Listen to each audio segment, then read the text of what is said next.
Awa ko sa'yo. Gusto mo talagang mag-anak. Kasi yung mga ginawa sa'yo, kasi everyday po, na tuwing pupunta ka doon para injectionan ka, lalagyan ka ng ultrasound na pinapasok sa vagina kasi i-check yung eggs mo. Kasi para sa kanya pa napakahirap, no? So pagka-harvest po ng egg, meron po tayong sperm, tapos through laboratory, minimix sila, si egg ko and si sperm, doon po nabubuo yung successful embryo. Yung embryo na yun po yung ready for transfer. Pero si mommy po, may preparation din. Meron siyang injections, medications, pinapakapal po yung uterus lining niya. So, nung nag-meet na ang sperm at ang egg, Ano ba yan, ipinensure Sai? na sa'yo. Yes po. Anong naging pakiramdam mo nun? Pakiramdam pa lang po, inisip ko, positive. Nakakapit, Aray ko. kakapit. Puro nakahiga lang po ako ng Grabe. time na yun. Para masigurado po talaga. Ano ba ginagawa mo? Una mong ultrasound, Nandiyan ka na sa unan nakita ko. niyo ang imahe, Ah. di ba, ng sabon. What was that like? Ayan.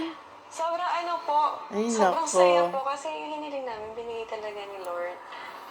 Yung puro takot ko po, nawala siya na parang isang Saan ka ganun po. ngayon? Tapos napalitan ng parang pakiramdam ko ako yung pinakamasayang tao sa buong mundo. Yes, ay. Kasi po yung anak po namin, yung family namin, parang answer ni Lord sa akin na mahal niya ako.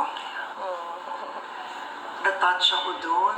So to those who are judgmental, right? To those who accuse, di ba, this kind of lifestyle, ang naramdaman mo noon is, mahal ako ng Panginoon. Opo.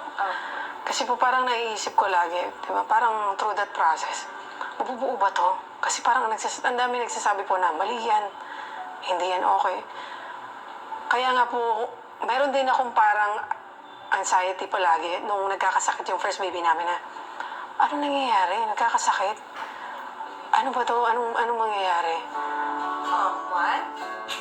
1,000. Inhale, exhale ka. Hanggang na-overcome ko po. Tapos ngayon may bago na kaming babies. Sabi ko, talagang mahal ako ni Lord. Every time. Magkano ang nagastos nyo sa unang IVF ninyo? Nakaano po kami nun, 1.1 M. 1.1 million. Malaking pera rin kailangan. Yes po. Tapos hindi po siya sigurado. Kasi marami pong kaming kilala na nag-fail din. Tapos pag nag-fail, syempre, you have to start over again, another bayad. So, At walang garantiya yun, no? Wala po. Bayad kang 1.1, ay, hindi na buo, hindi na tuloy.